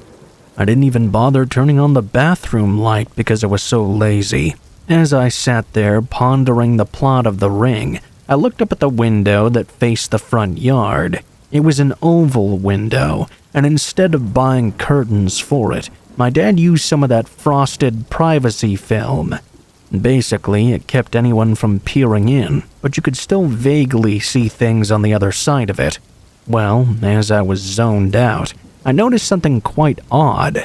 There was a shape in the window that clearly looked like a person was standing there. Now, the reason I say this was odd was because the front porch lights were currently off. The only reason there was a shadow at all was because of the street light in front of our house. As the gears in my head started turning, the shadow ducked out of sight. It was at that exact moment that I realized that whoever was out there got past the lights without them going off. Like most porch lights, ours are motion sensitive. Actually, they were super sensitive. A leaf falling would set them off. The only way to get by without those lights going off is if you'd gone around the side of the house and crawled over the banister. As I came to this realization, I also noticed that this person was now standing outside our front door. I awkwardly slid off the toilet and pulled my pants up. I did a military-style crawl to the living room and proceeded to freak the fuck out. Whoever this individual was, they were clearly practiced at not making motion lights go off. There were no cars in the driveway, as my dad's Jeep and my mom's car were both gone. This was the first time our driveway was empty, so they'd probably thought nobody was home. As I was lying on the floor, my ears perked up at the sound of someone pacing. Now I was scared they were going to break in and see my small girl self all alone in the house. I crawled my way to the kitchen and grabbed a phone. As I did that, the footsteps outside stopped, as if someone had left the porch. I turned to look at the front door and realized the lights still hadn't turned on. That meant the person must have jumped off the side. I looked toward the back door now. My eyes fell upon a window with its blinds currently raised. I ran over to the window and closed the blinds, then sat down on the floor. I had no idea if the person had seen me, but if they knew that much about the porch lights, they would know those blinds were always raised because of our cats. There was also a glow from the TV. Now I was twice as horrified as before. I sat there straining to hear any movement from outside, but I wasn't hearing anything. That is, until the porch door started to shake. My dad put a hook on the porch door so we could let out the cats without them running away, but most of the time my mom forgot to hook it closed. The reason I heard the door shaking was because my dad must have locked it last time he was out there. I was in full panic mode now. 3 things. 1, this person knew how to maneuver past the porch lights. 2, they knew about the uncovered window that I'd hopefully covered up in time. And 3, they knew about the porch door being unlocked 99.9% of the time. Now, while I should have called the police at this time like a smart person, I actually called my dad instead. As the phone was ringing, I made sure the back door, the garage door, and the front door were all locked up tight. It took a while, but my dad answered the phone, half pissed and half worried. I told him not to freak out, but I was freaking out. I told him what was going on. "Why didn't you call the police? What the fuck?" At this point, I was in my parents' room, and I flicked on all the lights. I was hoping that with my parents' bedroom light on, it would give off the image that an adult was present in the home. He said he would call the neighbors, and for me to hang up and call the police right now. Before I called the police, I casually turned on every light in the home. By casually, I mean I ran around like an insane person and flicked them all on. When the police arrived, nobody was found. In fact, I was afraid to open the door to the cop that knocked. I demanded he show me some form of identification. He showed me his badge, and I even called the station to confirm his identity. The neighbors let my parents know I was safe, and that they didn't find whoever was skulking about the house outside. My parents drove home right after. The neighbors stayed with me until they arrived. For the following week, I was horrified to ever be left home alone. I refused to open the blinds for the cats or use the downstairs bathroom. Not to mention we have woods as our backyard. I was terrified that whoever had done this was still sneaking around in the woods outside. The scariest part was at the end of the following week, a woman's home was broken into and she was attacked. Her husband was out of town on a business trip, and the perp broke in through the back door. Just knowing that if I was asleep, or if they realized I was a teenage girl home alone, that I would have had a completely different experience was so terrifying.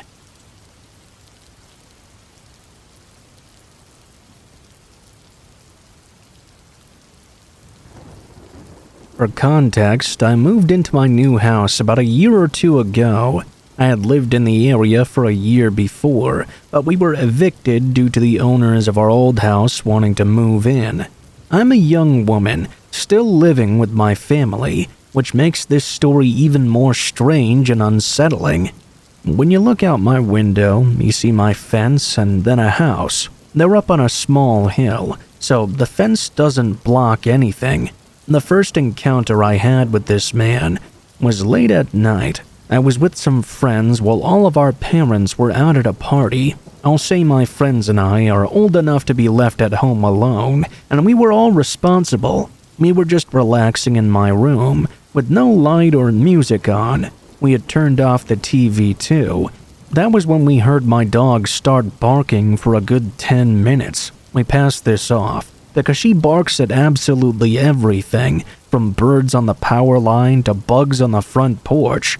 basically anything that moves. Soon, we started hearing weirder noises though, crunching, circling the perimeter of my room, and scratching on the walls. I kid you not, at the exact moment we started getting scared, the loudest bangs I'd ever heard began pounding on my sliding glass door. My 3 friends and I ran out of the room to see what in the world could be making this much noise. We were greeted by my aggressive dog, which was up on the glass pounding on the door. My dog was clearly scared. She would never do this. She backed away behind me into the room with all of her fur on end. That was when we saw it. A man dressed in all black, standing just outside of the door. We were all standing perfectly still, but I guess my friend's flight response kicked in. Just as he jumped up to make sure the door was locked, the man reached for it too. My friend yelled, "What are you doing here? Who are you?" The man responded with a simple, "I don't know." He then walked off into the darkness. When our parents got back, we told them about the man. They asked us why we didn't call them. Truthfully, I know we should have, but I didn't want to ruin my mom's party. I've since learned my lesson from this. 2 days later, my mom confronted our neighbor, who was mowing the lawn. He said it was in fact him that had done this. He said that his dog had run into our gate, and he tried to get his dog to come back. He said he meant to come and talk to her about it earlier, but he'd just forgotten about it. I thought it could have been a plausible story until I thought back more on that night. Even if he did have his dog with him, his dog had supposedly run through a gate that had a clasp on it that was shut on that night. We have it specifically so our own dog can't get out. An animal can't open it, but you can open it by hand, meaning this man had opened the gate and let himself in. My theory is that he heard the music stopping and didn't see lights on in the house anymore. He decided he was going to come over since he must have thought we were all asleep. The noises we heard must have been him scouting the perimeter of my room for 10 minutes before attempting to enter. We filed a police report, and nothing happened for a few months. That is, until one night, when I was in bed almost asleep. I was still getting comfortable, setting up and rearranging my pillows, tossing and turning around, when I noticed a face outside my window, staring in at me. Whoever it was wearing a black face covering.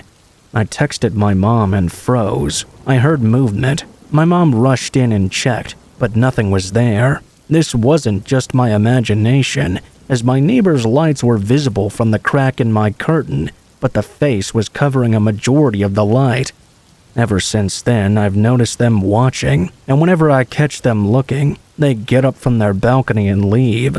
I'll catch them watching in the same spot, only 5 minutes later.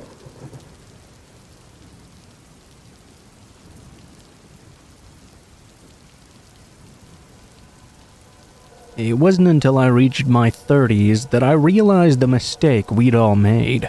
Although what happened was technically illegal, nobody got hurt in the end, if you consider that animals aren't people. Only when I began to learn more about psychology did Isaiah's behavior begin to cause some more serious concerns. Now don't get me wrong, after we made the initial discovery, I wouldn't have left him alone with a single ant. All I'm saying is, it took me a long time to really understand just how dangerous this kid truly was, but by then it was too late. Mark, nor any other member of his family, had heard from Isaiah for years. I hadn't had a good night's sleep since learning of this either. I'm sure once I tell you what the two of us found in the basement that day, your sleep might be affected too. First things first, a brief layout of all the individuals involved. Of course, none of the names I use here are the actual people's names. I don't want innocent people getting harassed for no reason. This was back in 2003, neck deep into the summer. I'm pretty sure it was just after July 4th actually. Both myself and my best friend Mark were now 18. Mark had a younger brother named Isaiah, and he was 12. I'd spent almost every day of the past 10 years hanging out at their house. Things at my own house were sort of out of control. But the story's not about my home life. This specific day was super hot. Even the AC was having trouble keeping up with the heat. We decided to retreat to the not often used basement in hopes of it being a cooler place to hang out. Mark and I remained down there for a few hours, but at some point we became quite restless and decided to dig through the boxes on the surrounding shelves. At the very top of one of them was a large box lacking any labels. Naturally, we just had to know what was inside this. I was a little bit taller at the time, so I was chosen to climb up the shelves and bring it down. Since I was unable to grab it with both hands, I made the stupid decision to simply knock it off the shelf. It hit the floor with a dull thud and fell over onto its side. And that's when the first corpse fell out. We thought at first it was a hat or something, but when Mark picked it up, it was obviously a decaying and dead cat. As soon as he realized this, Mark let out a startled, and dropped it. Our curiosity was even stronger then. I grabbed a curtain rod laying in the corner and flipped the body over. The poor beast appeared to have had its insides ripped out. After a short discussion, we came to the conclusion it must have crawled into the box and died, only to have a rat or something come along and feast on it. Satisfied with this simple conclusion, we agreed to continue our search. I pushed the box back onto its bottom and pulled the flaps open to get a better view of what was inside. It was immediately clear that far more disgusting discoveries lay ahead. I would like to take this moment to warn anyone who's sensitive of these types of situations to stop listening now. Although I've already described a deceased animal, it's going to get a lot worse from here on out. With that out of the way, I'll continue on. As I said, I opened the flaps of the box, only to be met by a menagerie of dead animals. Most appeared to be local pets from the look of them. Mark and I were both appalled and confused. What the hell was this? Why was this even down here? Cautiously, I reached in and began to pull out the dried out husks. In the end, I found 6 different dead animals. Underneath the corpses was a box filled with Isaiah's old toys. I pushed them to the side and surveyed my ghoulish discovery. 5 out of the 6 animals were cats, and 1 additional tiny dog. From what I could tell, they'd all been strangled or had their throats slit. I still shiver when I think of it. A few of the cats still had a cord wrapped around their throats. It was too much for the 2 of us to handle alone. Mark was adamant he had no idea what was going on here, so we did the only thing we could. Mark walked back upstairs and asked his parents to come down to the basement. They were understandably disgusted at what they saw. Once again, Mark swore up and down he was not the culprit. There wasn't any question that his parents were guilty, of course. This only left Isaiah, who was in his room at the time. He was called down, and when he saw the box, he automatically looked down at the floor, a clear indication of his guilt. What followed was an hour-long interrogation. I left soon after it began. It was a family matter, not to mention my view of the innocent Isaiah had drastically changed. The little monster freaked me out. Mark would tell me more of the specifics later.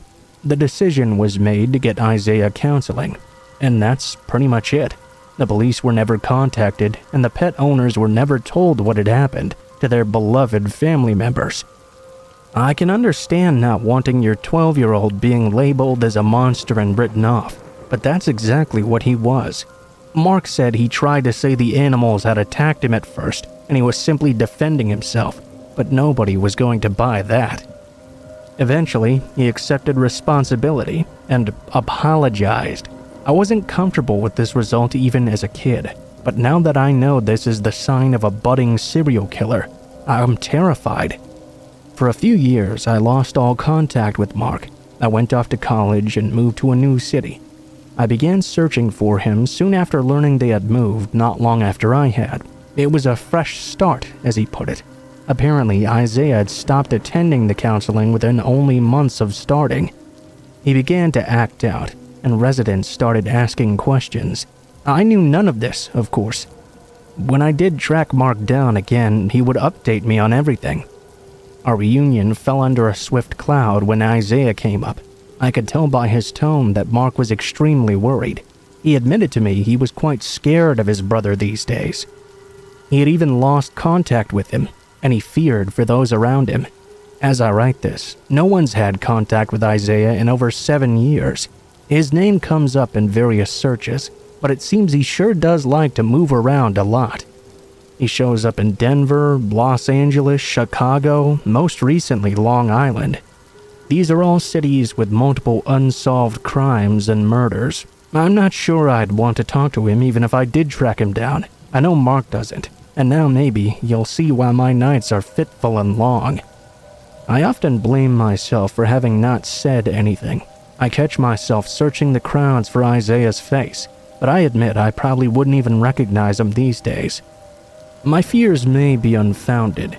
Stupid as it sounds though, I feel terrified thinking about someone like him, somewhere in the world, in a city just like ours, a real-life monster stalking the streets, and there's no way for anybody to even know. Even as I pray for everyone's safety, something tells me that something was wrong with him, and I think he's probably gotten up to some trouble since I'd last seen him. In the name of all that's holy, always stay vigilant, and be aware of random people around you. You never know who they may truly be.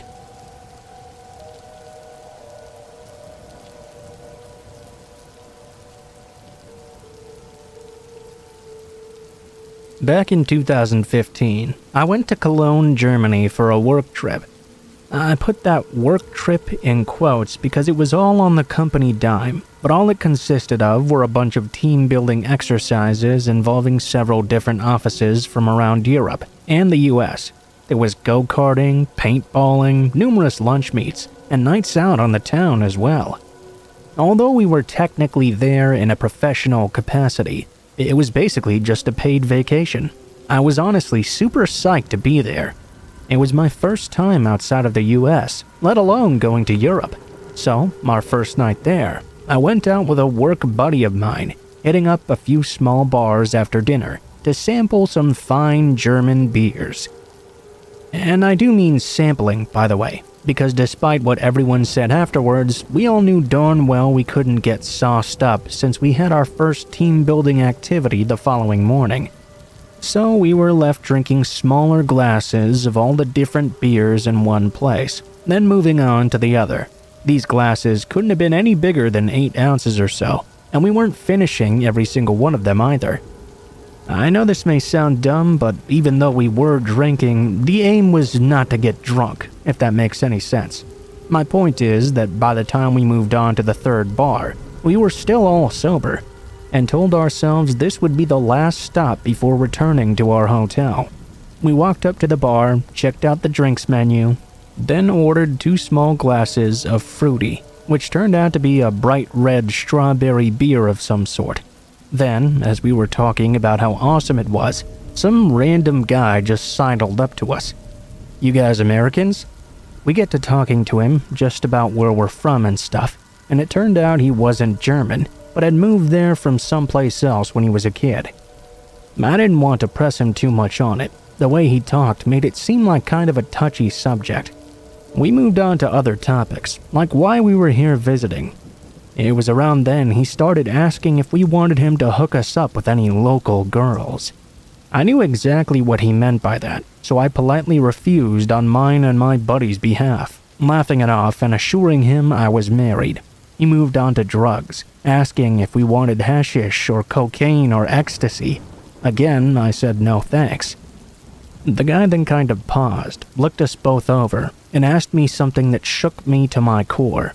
He leaned in so nobody else would hear him, and said in a very low voice, "Ah, it's boys you want, yes?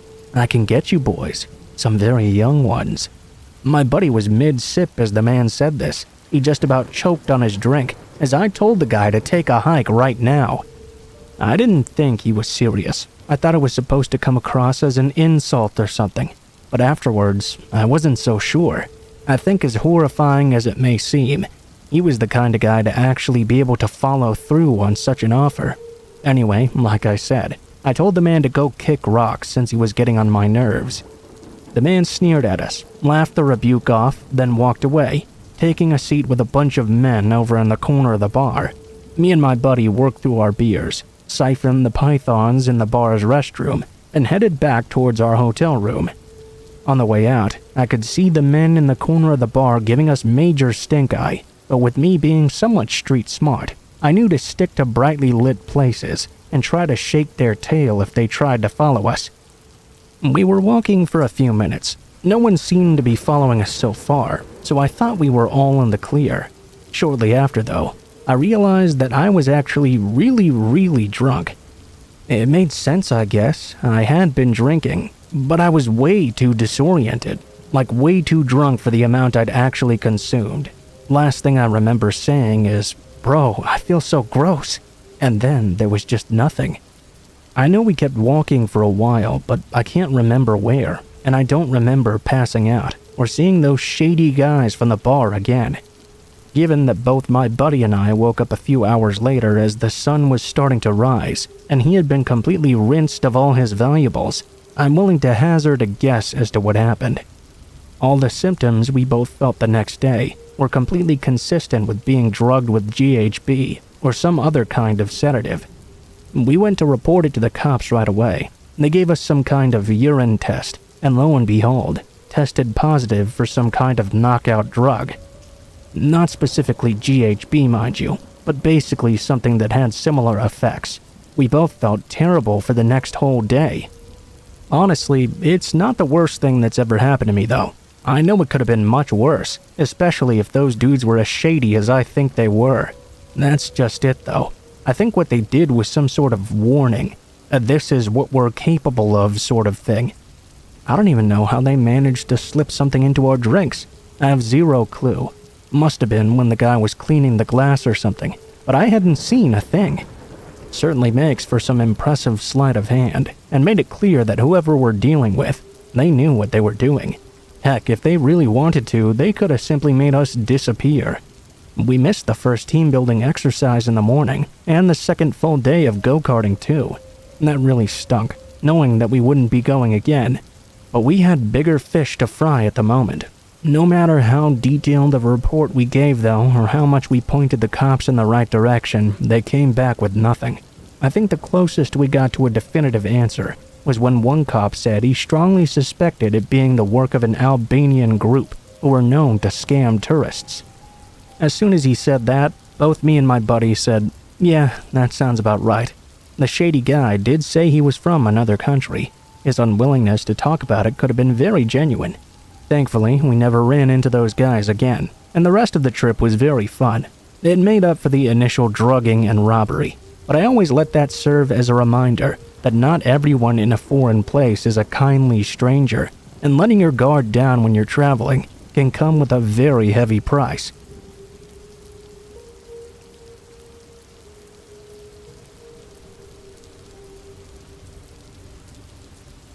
Shortly after I graduated college, I decided to do a little traveling around Southeast Asia. Now, I'm not some trust fund baby or something. The only reason I had enough money was because my dad had unfortunately died in my senior year. It was a mammoth task just to ensure that the grief didn't affect my studies too much, so by the time I graduated, I was very burnt out, and a vacation was sorely needed. A few days after I arrived in Bangkok, I began exploring when I bumped into a bunch of other Americans. I know I was supposed to be soaking in ancient Eastern culture, but my gosh, if it wasn't good to hear some familiar accents that far away from home. As much as it was nice for me to meet up with these guys, though, they were way too crazy for me to party with. All I wanted was a few beers and some Thai street food. But these crazy leathernecks were trying to take themselves out by doing things like drinking vodka while chasing snake blood. And that's not code for something either. They were literally looking for a place that would let them eat a snake's still beating heart before downing a shot of its blood. Like I said, that sort of thing was way too crazy for me. When we bumped into a Canadian dude who was working more at my pace, I said my goodbyes to those other guys who were headed to some crazy strip club. Me and the Canadian moved on to somewhere much more chill. We found a little sports bar. Got to talking about hockey and even ended up chatting with these two very attractive South African girls. I'm working on one, he's working on the other, and at one point one of the girls invites me to the little smoking area for a cigarette. I don't smoke myself, but I sure followed to keep up the momentum. So we ended up chatting and flirting out in front of this little sports bar. Right until we heard a blood-curdling scream. Our conversation ceased immediately. We were both searching around, trying to find out where that scream had come from.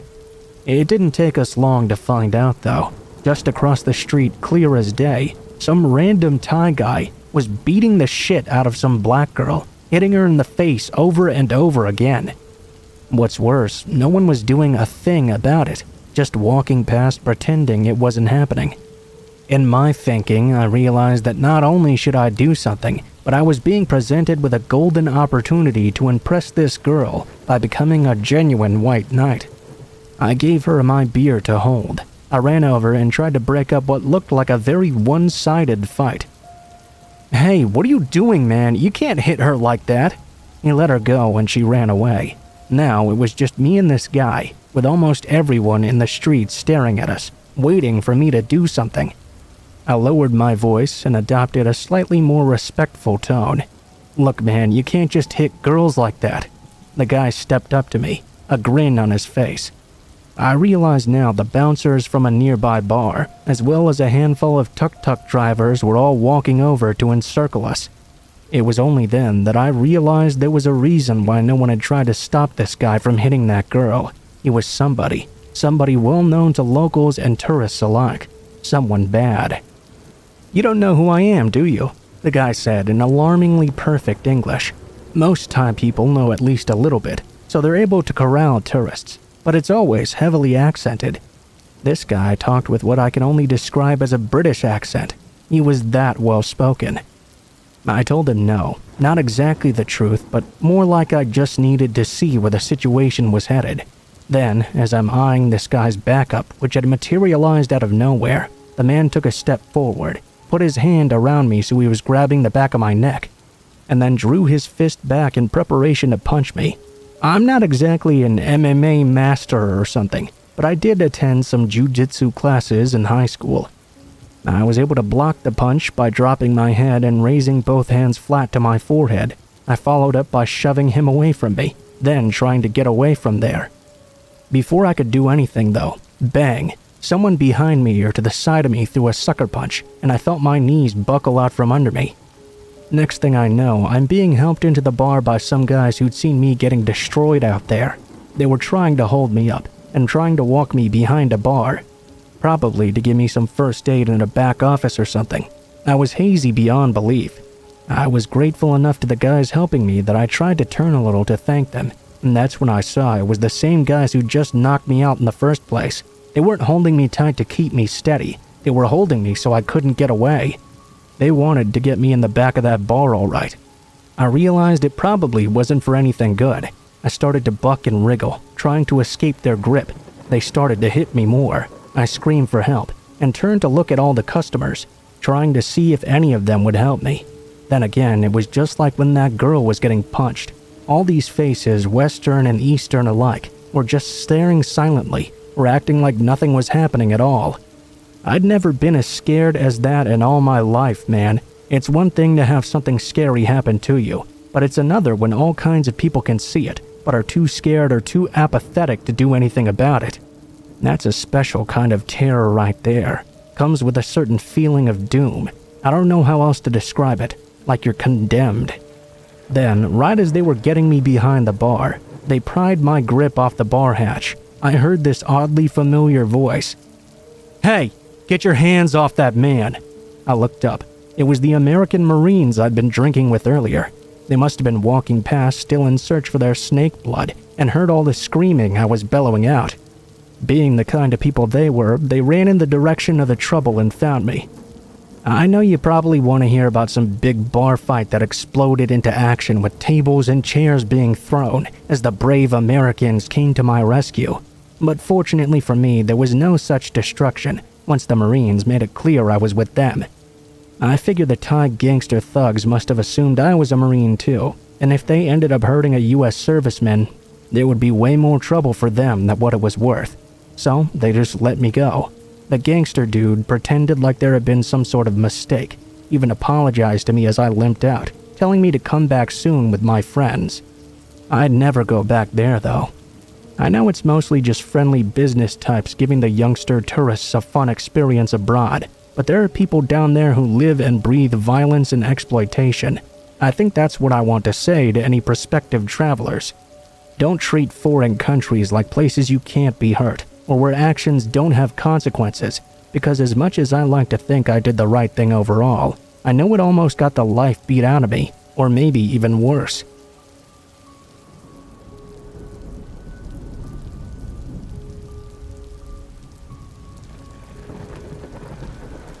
I was 11 and living in the United States. My parents and I lived in a nice house in a nice neighborhood. One day, my dad noticed a lawn chair had been dragged through from our outer back garden to the front near my parents' window. The ceiling of the window had been almost completely removed as well. Basically, someone had meticulously taken the time to take the ceiling out in order to try to pop the window out. Turns out, the week prior, a neighbor's house had been broken into. At first, we chalked it up to someone trying to steal our shit.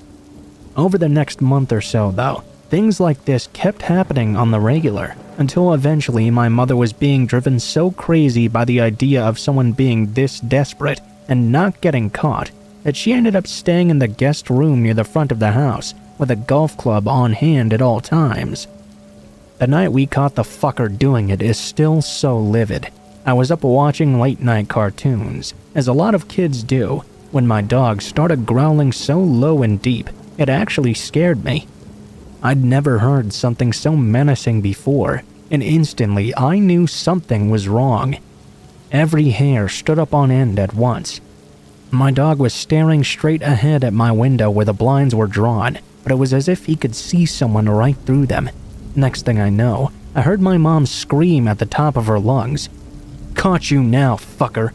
As any smart 11-year-old would, I ran out of my room as quick as lightning to see my mother bursting out the front door and chasing some guy down our little suburban street with her golf club. Unfortunately, the guy was too quick and got away. The police were called, and within the next 20 minutes, the guy was in the back of a police cruiser. My mom was called out to identify him, and as she confirmed he was the right guy, the officer who had entered his name into whatever system they used turned to his colleague and said, "Registered sex offender here." I was old enough to know what that meant. My mom did her research the next day and found the guy's name and history. Turns out he was in jail for previously attacking a 12-year-old girl. The guy wasn't just trying to steal our possessions, he wanted to steal me. She later spoke to a friend who lived 3 streets away from us. Turns out she'd been given the piece of paper that said he'd moved into their vicinity. The entire experience is quite surreal to me. All those what-ifs hung around for a while. We didn't let the bad vibes get to us too much though, since the guy had been thrown back in jail pretty soon after. I've since had a few similar things happen to me, i.e. a guy following me home when I was 14, and hanging around outside the front door until my mom turned up. So I can't say I've had great luck with creeps in my life. I'm glad though that they didn't get anywhere, so there's that at least.